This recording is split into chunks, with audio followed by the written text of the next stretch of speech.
hermanos, nosotros en esta mañana vamos a continuar con la serie de mensajes que comenzamos hace 8 días. Nosotros hace 8 días comenzamos, hermanos, una serie de mensajes acerca de la providencia de Dios.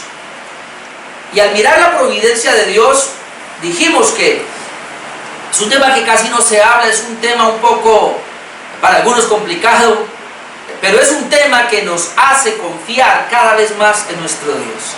Es un tema que lo que busca es glorificar a nuestro Dios.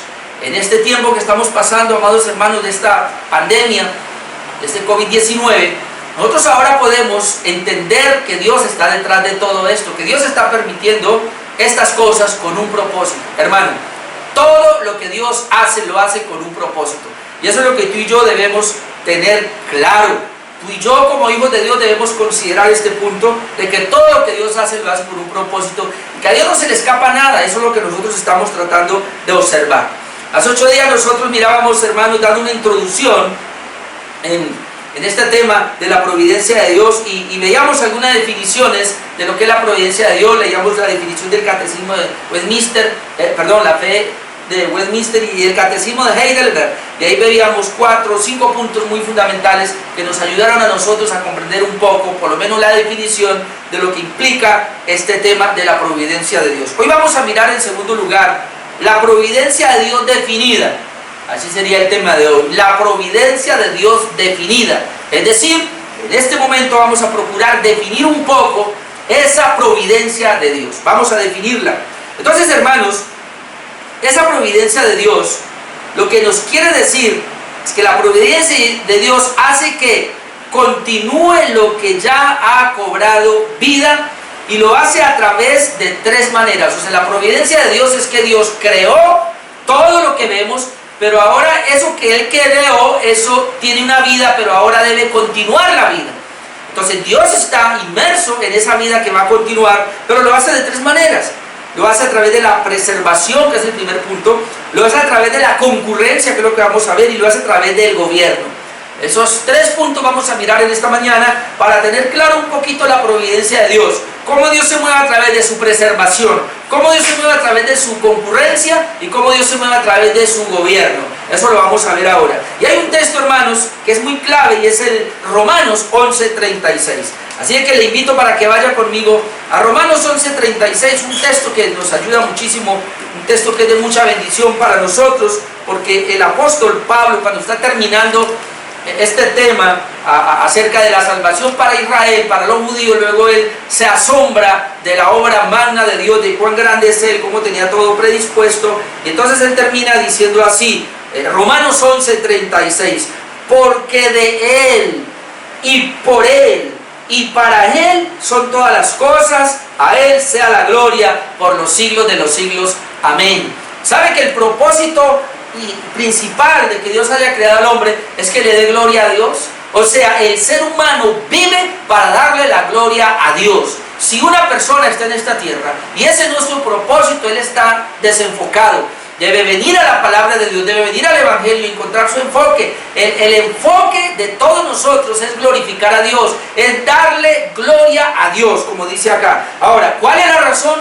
Por su divina providencia. Porque miren lo que él dice, de Él, o sea, de Dios, por Él, o sea, por Dios, y para Él, o sea, para Dios Trino, son todas las cosas.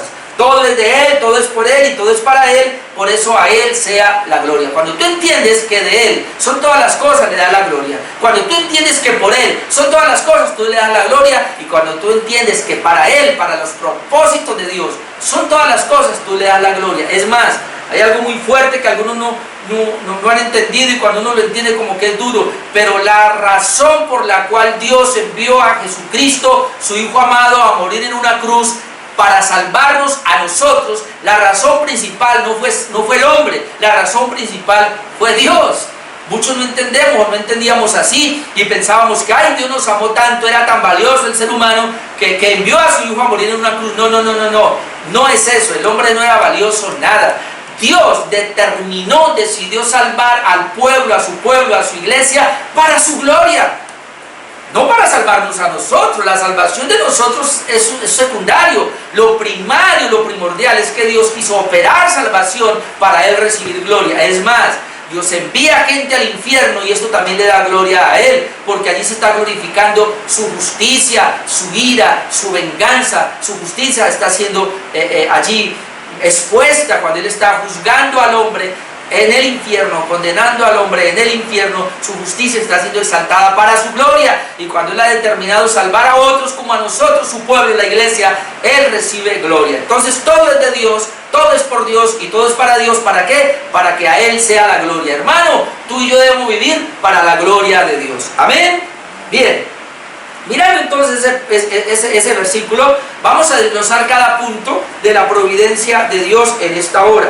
Número 1, la providencia de Dios en la preservación. La providencia de Dios en la preservación, o sea, porque de Él. O sea, Dios creó todo. Y eso que Dios creó, Él lo preserva, como lo veíamos hace 8 días. Vamos a mirar algunos pasajes. Es decir, Dios mantiene, Dios sostiene o Dios preserva todas las cosas. La providencia de Dios en la preservación lo que nos dice es eso, que Dios mantiene, que Dios sostiene, que Dios preserva todo lo que Él ha creado. Es decir, Dios te creó a ti, amado hermano. Dios te creó a ti, amado amigo, y porque Dios te creó, Dios te sostiene, Dios te preserva, Dios te mantiene, Dios te da lo que necesitas para vivir acá. Eso es impresionante, y por eso tenemos que darle a Él la gloria, y por eso tenemos que agradecerle, y por eso tenemos que siempre honrarlo a Él. En este punto de la preservación de Dios, por medio de la providencia de Dios por medio de la preservación, decimos que Dios hace que todas las cosas creadas sigan existiendo y conservando las mismas propiedades con las cuales fueron hechas. O sea, Dios preserva su creación con las mismas propiedades. Hermano, es impresionante cómo el agua, y ese sería un punto, Dios hizo el agua pura para nuestro sostén. Y el agua sigue siendo pura. Obviamente está contaminada porque el hombre la ha contaminado por la caída del hombre, pero el agua sigue siendo pura, la lluvia sigue descendiendo pura. O sea, desde el momento como Dios la hizo, así sigue preservada en estos días, en nuestro tiempo.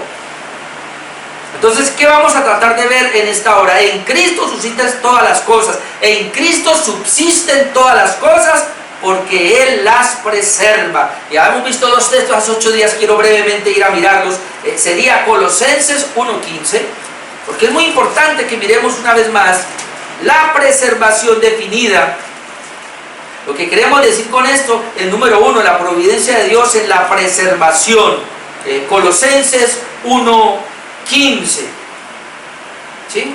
Colosenses 1:15, mire lo que dice acá.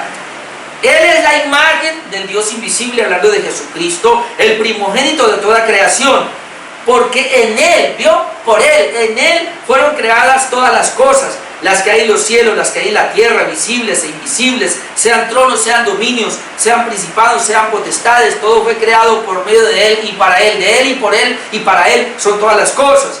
Y Él es antes de todas las cosas, pero note acá, y todas las cosas en Él subsisten.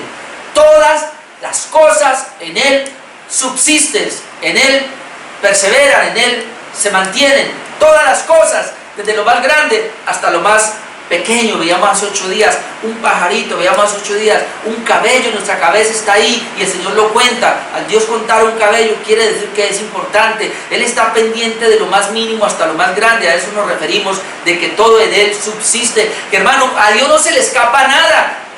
No es que coronavirus que vino, entonces no, ay, se le salió de las manos. No, a Él no se le ha salido de las manos.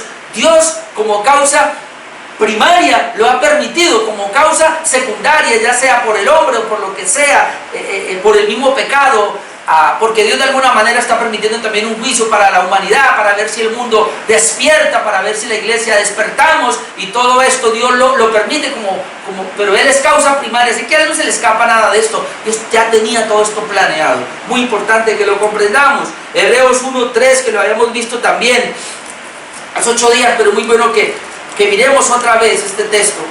Hebreos 1:3, cuando dice que Cristo es la causa de todo. En el versículo 3 dice: en el cual, siendo el resplandor de su gloria hablando de Cristo, y la misma imagen de su sustancia, en este caso Dios, y quien sustenta todas las cosas con la palabra de su poder. Note, quien sustenta, Él da sustento, Él da mantenimiento, Él da provisión. Dios se encarga de sostener, sustentar todas las cosas con la palabra de su poder. Entonces, a eso es que nos referimos, hermanos. Entonces, si Cristo quitara su mano de la creación, todo dejaría de ser. Hermano, lo único que no dejaría de ser es la divinidad. Dios Padre, Dios Hijo, Dios Espíritu Santo son eternos, siempre han existido. Antes de todas las cosas ellos ya existían como la bendita deidad. Pero Dios puede a esta creación quitar su mano y todo dejaría de ser. Lo único que no dejaría de ser sería Dios. Pero si Él quitara la mano, todo dejaría de ser. Entonces podemos decir entonces que sin Cristo nada continuaría existiendo. La doctrina de la preservación es esa, que si las cosas existen, continúan existiendo, son preservadas, es porque Dios está ahí. Dios está inmerso en la creación, hermano. Mire lo que dice Job 34 en cuanto a esta parte. Antes de los salmos encontramos a Job, y vamos a mirar a Job 34 y vamos a leer el versículo 13. Mire lo que dice Job 34 versículo 13. ¿Quién visitó por él la tierra? ¿Quién puso en orden todo el mundo? Si Él pusiese sobre el hombre su corazón y recogiese así su espíritu y su aliento. Note, si Él pusiese sobre el hombre su corazón y recogiese así su espíritu y su aliento, toda carne perecería juntamente y el hombre volvería al polvo. El día que Dios determina quitar su espíritu, quitar el hálito de los seres humanos, ahí caemos. O sea, tú, mi amigo, tú, mi hermano, yo estoy sostenido. Dios me preserva. En su divina providencia nos preserva, te preserva. Pero el día que Dios decida quitar su espíritu, ahí caemos, les quitas el hálito y dejan de ser. Que es lo que vamos a ver, ya lo habíamos visto, pero vamos a leer otra vez en el Salmo número 104, un salmo muy precioso. Vamos, el Salmo número 104, leíamos hace 8 días, pero otra vez versículo 27. Este salmo es muy precioso acerca de la providencia de Dios para que usted lo pueda ver. Salmo número 104, versículo 27. Va a leer hasta el 31. Todos ellos esperan en ti, otra vez hablando de la creación, para que les dé su comida a su tiempo. Note, Dios les da la comida a su tiempo. Les das, recogen. ¿Por qué recogen? Porque Dios les da. ¿Por qué tú recoges? Porque Dios te da. Abre su mano, se sacian del bien. ¿Por qué yo me sacio del bien? Porque Dios abre la mano. Hermanos, si Dios cerrara la mano, no existiría el bien para nosotros. Pero aquí dice que Dios abre la mano y me sacio del bien. Ahora mire, escondes tu rostro, se turban. Mire la providencia de Dios. Si Dios esconde el rostro de su creación se turba. El día que Dios esconde el rostro de ti, tú te turbas. No importa si tú eres un hijo de Dios, no importa si no eres hijo de Dios, igual, Dios está allí. Y esa es la providencia de Dios. Hay una gracia común que cobija al impío. Hay una gracia especial que cobija a la iglesia. Por eso dice, escondes tu rostro, se turban. Les quitas el hálito, dejan de ser, lo que decía ahora, ¿ve? Cuando Dios decida quitarle el hálito a alguien o la vida, Él deja de ser y vuelven al polvo. Envías tu espíritu, son creados. Oh, bendito Dios. ¿Sabe que nosotros en Cristo Jesús fuimos creados otra vez? Estamos muertos espiritualmente, pero por la gracia de Dios envió a Jesucristo a morir en una cruz y envió su espíritu y nos recreó nuevamente. El creyente es una nueva criatura en Cristo porque fue recreado, porque envió su espíritu y renueva la faz de la tierra. Entonces, ¿cómo termina esto? Sea la gloria de Jehová para siempre, alégrese Jehová en sus obras. Mire, cuando uno entiende la providencia de Dios, todos los textos nos van a llevar a un punto, y es que sea Dios glorificado. O que a partir de hoy, hermano, usted pueda glorificar mejor a Dios, pueda entregarse mejor a Dios al entender este punto de la providencia. Entonces, la providencia de Dios definida, que es lo que estamos mirando, tiene 3 ingredientes. Número 1, la preservación. Número 2, la providencia de Dios en la concurrencia. Es un término un poquito teológico, pero vamos a tratar de mirarlo. Otra vez Romanos 11:36, porque de Él y por Él, la concurrencia, por Él son todas las cosas. de Él son todas las cosas, es decir, en Dios se originaron todas las cosas, pero ahora por Él son todas las cosas, es decir, las cosas existen por Él. Y cuando hablamos de la concurrencia, a eso es que nos referimos, es decir, Dios obra en y a través de todas las cosas. ¿Qué es la concurrencia? Dios obra en y a través de todas las cosas. Eso es muy importante. La concurrencia es eso, que Dios obra en y a través de todas las cosas. Entonces la concurrencia describe cómo Dios trabaja en y a través de todas las cosas. Es decir, consiste en ver cómo la agencia humana y la agencia divina trabajan juntas. La concurrencia de Dios lo que nos dice es que nosotros vamos a poder ver cómo Dios y la creación trabajan juntas. Es decir, lo decíamos hace 8 días, pero vamos a desglosarlo un poco más ahora. Hay una causa primaria para que todo funcione, y es Dios. Dios como causa primaria hizo todas las cosas y existen todas las cosas y funcionan todas las cosas porque Dios es la causa primaria, pero hay una causa secundaria y son los medios. De pronto más adelante hablaré de eso, pero son los medios que Dios permite para que esas cosas funcionen, y estos medios son libres en el obrar. Es decir, tú, mi amado hermano, y yo somos libres en el obrar. Tú haces las cosas, y ahí dentro de 8 días voy a tocar ese tema. Vamos a ver si hablamos de la soberanía de Dios y la responsabilidad humana para ayudarnos con la parte de la concurrencia. Es decir, yo hago las cosas y soy responsable de lo que hago, sea bueno o sea malo, pero como causa secundaria, pero aún detrás de todo esto está Dios, sea que haga bueno, sea que haga malo. Obviamente soy responsable. Dios está en el sentido de que Dios me incita a hacer el bien, pero Él no me incita a hacer el mal. Como yo caí, como soy una criatura caída, entonces yo hago el mal por mi propia cuenta, pero aún Dios está detrás de todo eso en el sentido de que Él lo permite. ¿Y lo permite para qué? Para sus planes, para sus propósitos. Dios permite inclusive muchas caídas tuyas, muchos pecados tuyos. ¿Para qué? Para los propósitos de Dios en tu vida, en tu casa, en tu familia. Y a eso se le llama la concurrencia, que Dios trabaja en y a través inclusive de estas cosas que serían los medios o las cosas secundarias. Entonces, Dios como causa primaria hace que las cosas sucedan en su creación, en las causas secundarias, para obtener los resultados que vemos sin ser Él el autor del mal. Muy importante esto. Dios hace que las cosas funcionen. ¿De qué manera? Usando las causas secundarias. Dios como causa primaria hace que las cosas funcionen usando las causas secundarias, sin ser Él el autor del pecado o sin ser Él el autor del mal. Es decir, aunque el hombre es libre, ya lo dije, y responsable en todo lo que hace, que sería la causa secundaria, Dios está detrás de cada detalle de una manera invisible, que sería la causa primaria. Ahora, ya no voy a definir más cosas acá, sino que vamos a ir a la Escritura para que podamos ver esto. Aunque el hombre piensa y actúa, Dios está detrás de sus decisiones. Y eso es lo que dice Proverbios 16:9. Vamos a ir un momentico allá, hermanos. Proverbios 16:9, para mostrar cómo Dios está ahí. Proverbios 16:9.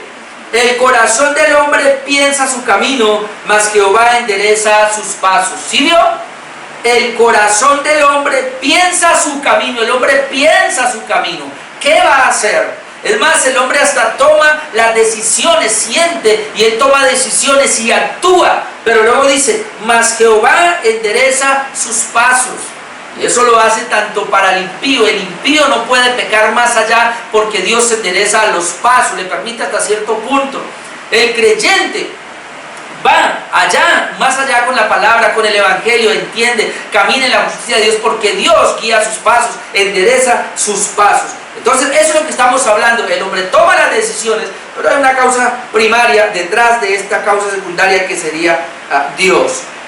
Dios hace que sucedan todas las cosas para sus propósitos, como lo habíamos dicho. Pero vamos a mirar en la Escritura, 1 Corintios capítulo 12, 1 Corintios capítulo 12, versículo 6. 1 Corintios capítulo 12, versículo 6, y dice, y hablando de los dones, dice, y hay diversidad de operaciones, pero Dios que hace todas las cosas en todo es el mismo. Note, aunque el hombre dice que tiene diversidad de operaciones, de manera como se manifiestan los dones de Dios, pero Dios, que hace todas las cosas en todos, aunque en los hombres se manifiestan los diferentes dones y las diferentes operaciones, dice que detrás de estas operaciones está Dios, porque dice, pero Dios, que hace todas las cosas en todo, es el mismo. Dios que hace todas las cosas. O sea, en otras palabras, usted ve al hombre actuando, usted ve al hombre haciendo, pero ¿por qué el hombre actúa? ¿Por qué el hombre hace? Porque Dios está detrás de él.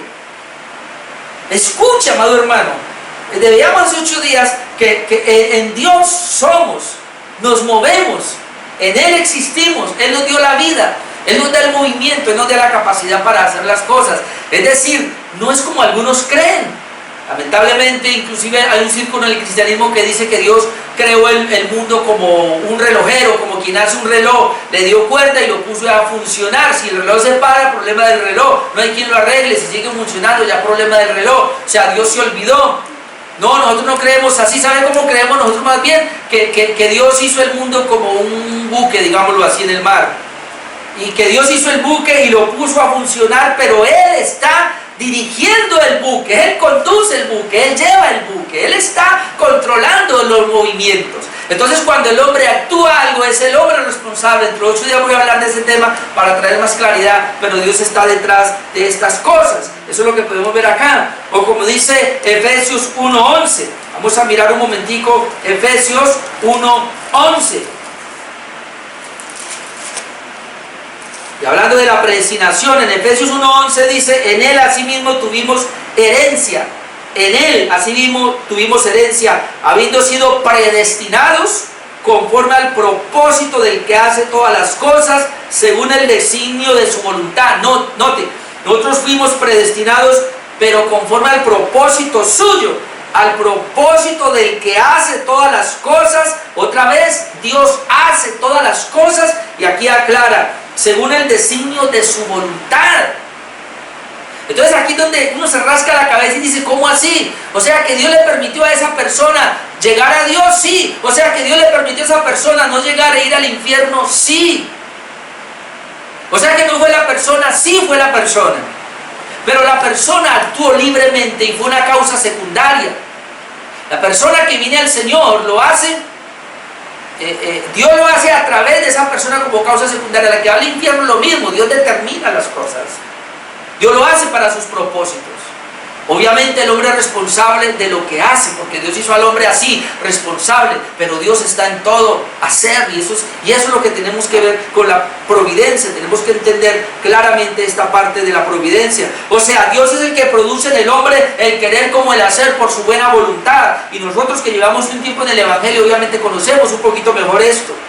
Vamos a ir a Filipenses 2, más adelantico. Filipenses capítulo 2, versículo 12. Y aquí ya entramos a mirar. Filipenses 2, versículo 12. Mire aquí cómo está la causa secundaria, pero está la causa primaria. Mire lo que dice. Esto estamos hablando de la concurrencia. Y Dios está ahí, inmerso en todas las decisiones de los hombres. Por tanto, amados míos, como siempre habéis obedecido, no como en mi presencia solamente, sino mucho más ahora en mi ausencia, ocupaos en vuestra salvación con temor y temblor. El creyente debe ocuparse en su salvación con temor y temblor. Es su responsabilidad, el Hijo de Dios, ocuparse en su salvación con temor y temblor. Es decir, el creyente debe orar, el creyente debe leer la palabra, el creyente debe congregarse, el creyente debe hacer obras de caridad, debe hacer obras buenas para Dios. Él se debe ocupar en cuidar su salvación. Ocúpese en su salvación y hágalo con temor y temblor, porque es su responsabilidad. O sea, el hombre lo está haciendo, él es responsable. Pero mire el versículo 13, porque Dios es el que en vosotros produce así el querer como el hacer por su buena voluntad. Dios es el que produce ese querer. Dios es el que produce el hacer por su buena voluntad. Es decir, cuando una persona quiere hacer algo, cuando una persona puede hacer algo, Dios lo está produciendo.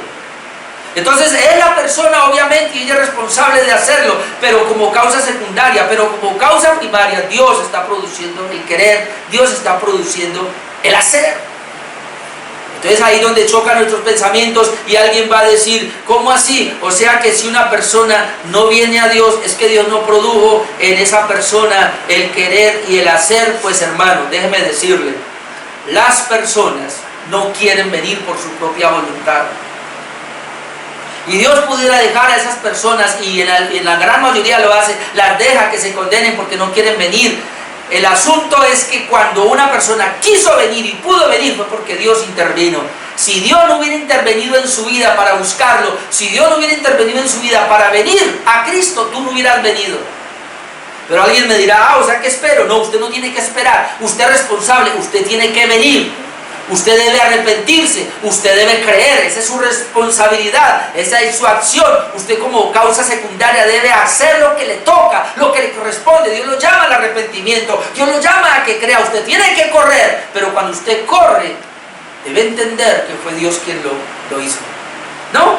Vamos a ver, eso es lo que la Biblia nos dice en Hechos 11. Mire, vamos a ir a Hechos 11. Hechos 11, 17.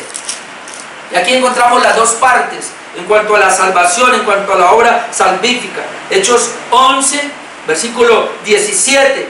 Dice, si Dios pues les concedió también, está hablando de los judíos, como Dios les concedió ahora a los gentiles, está hablando aquí, está dando el informe de Pedro cuando fue a Cornelio, le está dando el informe de cómo los gentiles escucharon el evangelio. Entonces ahora dice, si Dios pues les concedió también el mismo don, note la palabra, Dios les concedió el mismo don. ¿Quién lo concedió? Dios.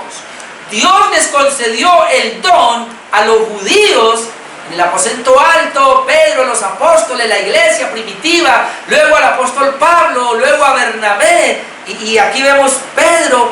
Dios le había concedido el don de salvación a todos ellos. Ahora Pedro dice, Dios, si Dios pues les concedió también el mismo don que a nosotros, o sea, les concedió el mismo don a los gentiles que a nosotros los judíos, que hemos creído en el Señor Jesucristo. ¿Por qué Pedro creyó en el Señor Jesucristo? Porque Dios le concedió el don de creer.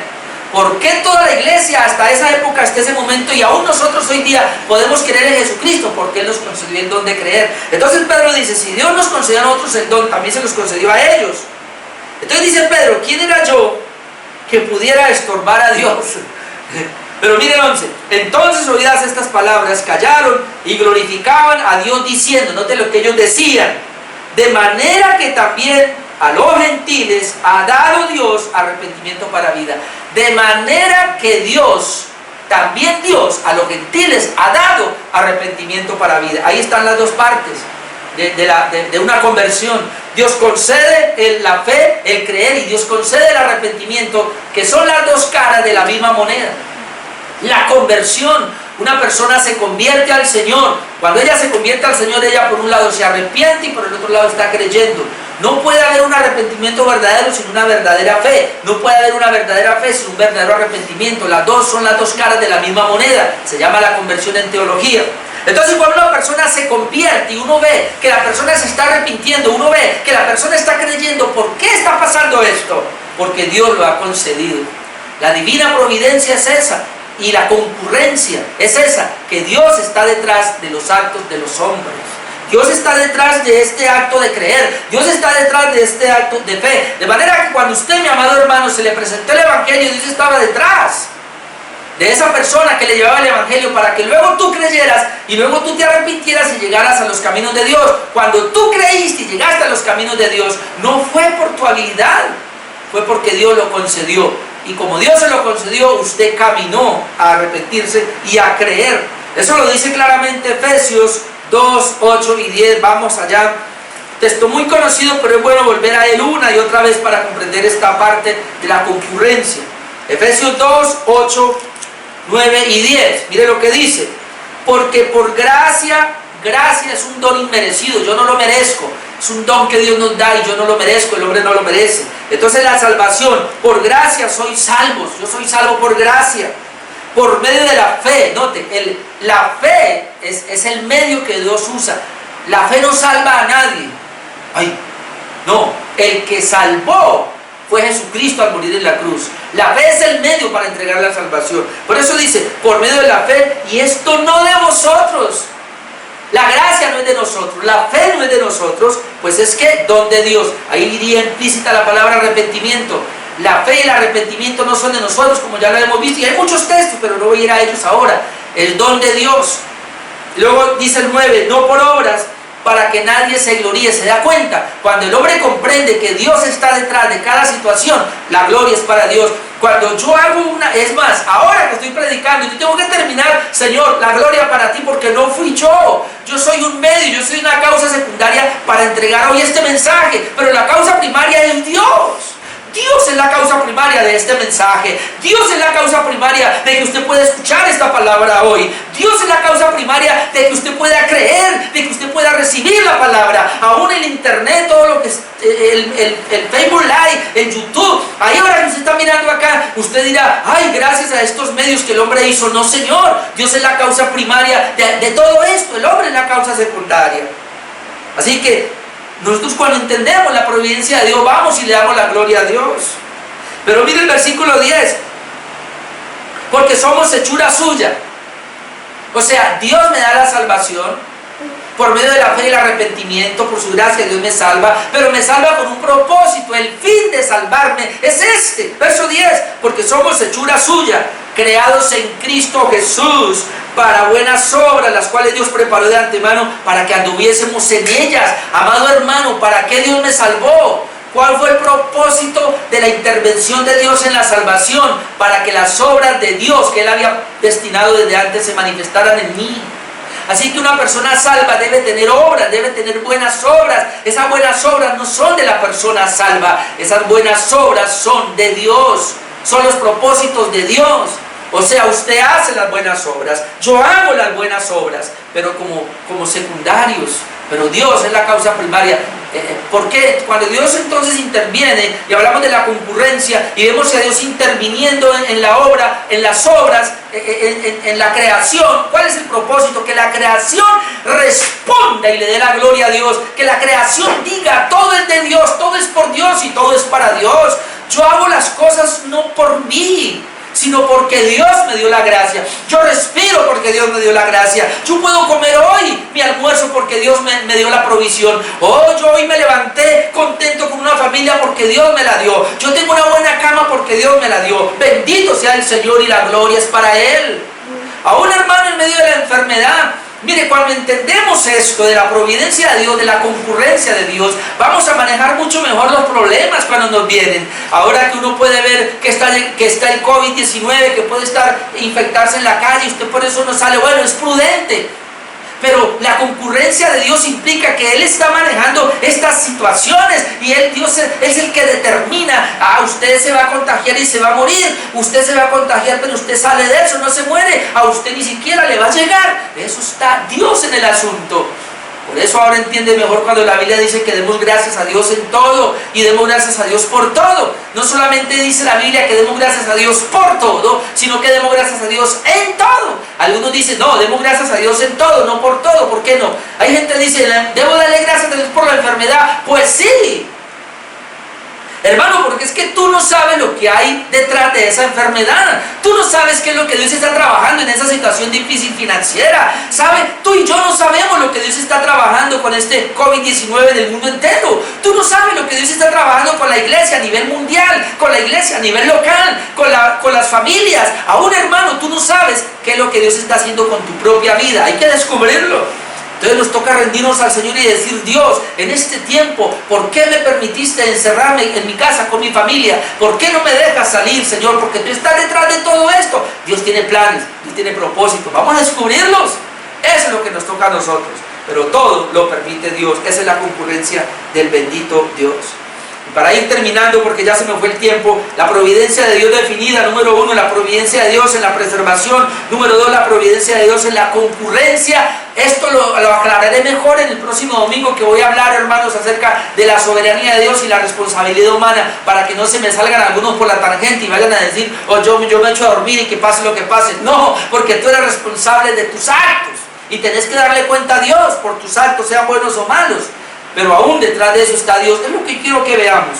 No sé si es difícil este punto, pero esa es la concurrencia de Dios. Dios está detrás de todo, porque Él es la causa primaria. Lo demás son causas secundarias, que Él está interviniendo en esas causas secundarias.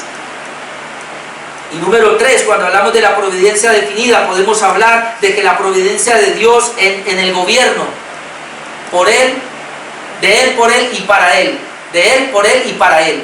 De Él, por Él y para Él son todas las cosas. Podemos hablar del gobierno de Dios, es decir, Dios gobierna y dirige todas las cosas para sus propósitos. No hay nada suelto por ahí, no hay nada que se le escape a Dios de las manos. Dios tiene el dominio, Dios tiene el gobierno, hermanos, sobre todo, sobre la creación inmensa, el universo, hermano, sobre una pulguita, sobre una hormiguita. Dios tiene el control de su creación. Entonces Él gobierna sobre todo. Ya no alcancé a ir allá, por eso había leído Isaías 40 del 12 al 31, para que usted después lo lea en su casa. Después usted lee también Efesios 1 del 7 al 12, que habla cómo Dios está inmerso en la salvación de los hombres. Pero quiero que veamos Daniel capítulo 4. Y ya usted conoce qué pasaba con Daniel. Un hombre llamado Nabucodonosor. Este Nabucodonosor, a ver Daniel, este Nabucodonosor, amado hermano, el rey de Babilonia. ¿Qué pasó con el rey de Babilonia, Nabucodonosor? Él sabe, Dios lo llevó a ser muy próspero, a ganar, pero él al final, ¿qué dijo? Todo esto lo he hecho yo. Él creyó que él era muy inteligente, él creyó que él era muy sabio, y Dios por medio de Daniel, el profeta, le dice, ojo, y note que le da unas profecías. Voy a leer parte de esa profecía que le da Daniel 4, 23. Daniel 4, 23, voy a leer parte de esta profecía, a ver, 23 al 26, dice, porque aquí Nabucodonosor ya se había exaltado, ya se creía que él era el Dios, que él era el que hacía todo. Muchos de nosotros, mucha gente ha dicho, es mi trabajo, es mi plata, es mi dinero, es mi tiempo, yo veré qué hago con él. No, Señor, así no es. Mira lo que dice en verso 23, Daniel 4, 23, y en cuanto, aquí le está hablando Daniel, está advirtiendo, y en cuanto a lo que vio, porque él tuvo un sueño, el rey, un vigilante y santo que descendía del cielo y decía, cortad el árbol y destruidlo, mas la cepa de sus raíces dejaréis en la tierra, con atadura de hierro y de bronce en la hierba del campo, y sea mojado con el rocío del cielo y con las bestias del campo. Todo lo que soñó Nabucodonosor, sea su parte hasta que pase sobre él 7 tiempos. Y luego dice, esta es la interpretación, oh rey. Daniel está dando la interpretación a la sentencia del Altísimo que ha venido sobre mi señor el rey, que te echará de entre los hombres, y con las bestias del campo será tu morada, y con hierba del campo te apacentarás como los bueyes, y con el rocío del cielo serás bañado, y 7 tiempos pasarán sobre ti. Escuche, esto le va a pasar a usted, Nabucodonosor, por ser tan orgulloso y tan petulante, hasta que conozca que el Altísimo tiene dominio en el reino de los hombres. ¿Qué tenía que hacer Nabucodonosor? Llegar a una comprensión de que Dios, el Altísimo, tiene el dominio en el reino de los hombres, y que lo da a quien Él quiere. O sea, en otras palabras, si usted, Nabucodonosor, tiene el reino, es porque Dios se lo dio, pero él decía, no, yo lo conseguí, yo lo hice. 26. Y en cuanto a la orden de dejar en la tierra la cepa de las raíces del mismo árbol, significa que tu reino te quedará firme, luego que reconozcas que el cielo gobierna. Luego que reconozcas que el cielo gobierna. Es decir, Nabucodonosor tiene un sueño, no hay quien se lo interprete, Daniel se lo interpreta y le dice, esto te pasará si no te arrepientes, esto te pasará, Nabucodonosor, si no reconoces que quien gobierna es Dios, Dios fue el que te puso ahí, Dios es el que te dio todo, pero si no lo reconoces te va a pasar eso. Bueno, la historia nos dice que él no reconoció y le pasó precisamente. Así que saltemos un momentico al verso 34. Mire lo que dice el verso 34, porque le ocurrió todo eso. Dice, mas al fin del tiempo, ya él está reconociendo, yo Nabucodonosor, alcé mis ojos al cielo, ni mi razón me fue devuelta. Veo, cuando él buscó a Dios, la razón le fue devuelta. Y entonces dice Nabucodonosor, y bendije al Altísimo, y alabé, y glorifiqué al que vive para siempre, escuche, cuyo dominio es sempiterno, y su reino por todas las edades. Ahora sí reconoce, ¿no? Después de que le pasó lo que le viene del sueño, ahora Nabucodonosor reconoce el dominio de Dios es sempiterno y su reino por todas las edades. Todos los habitantes de la tierra son considerados como nada. ¿Tú crees que eres alguien? Tú eres nada. Yo soy nada delante de Dios. Somos como nada. Él hace según su voluntad. Oh, mire, hermano, mire el reino de Dios, su concurrencia. Él hace según su voluntad en el ejército del cielo y en los habitantes de la tierra. ¿Se le olvidó a alguien acaso? Dios tiene el control y el dominio en el cielo. Dios tiene el control y el dominio aquí en la tierra también. Nada escapa de las manos de Dios. Cuando hablamos del gobierno de Dios, es ese. Nada escapa de las manos de Dios. Y no hay quien detenga su mano y le diga, ¿qué hace? En el mismo tiempo mi razón me fue devuelta y la majestad de mi reino, mi dignidad y mi grandeza volvieron a mí, y mis gobernadores y mis consejeros me buscaron y fui restablecido en mi reino, y la mayor grandeza me fue añadida. Nota el 37, ahora yo Nabucodonosor alabo, engrandezco y glorifico al Rey del cielo, porque todas sus obras son verdaderas y sus caminos son justos, y él puede humillar a los que andan con soberbia. Él lo puede decir porque a él le pasó. Entonces, hermano, hoy hemos hablado de la providencia de Dios definida y dijimos claramente, la providencia de Dios en la preservación. Existimos porque Dios nos preserva. La providencia de Dios en la concurrencia. Dios está en y detrás de cada acto. Y la providencia de Dios en el gobierno. Dios gobierna todo. Eso indica, hermano, la providencia de Dios. Lo que nos habla es eso. Dios está con nosotros en medio de esta circunstancia. Amén. ¡Qué bendición! Oremos.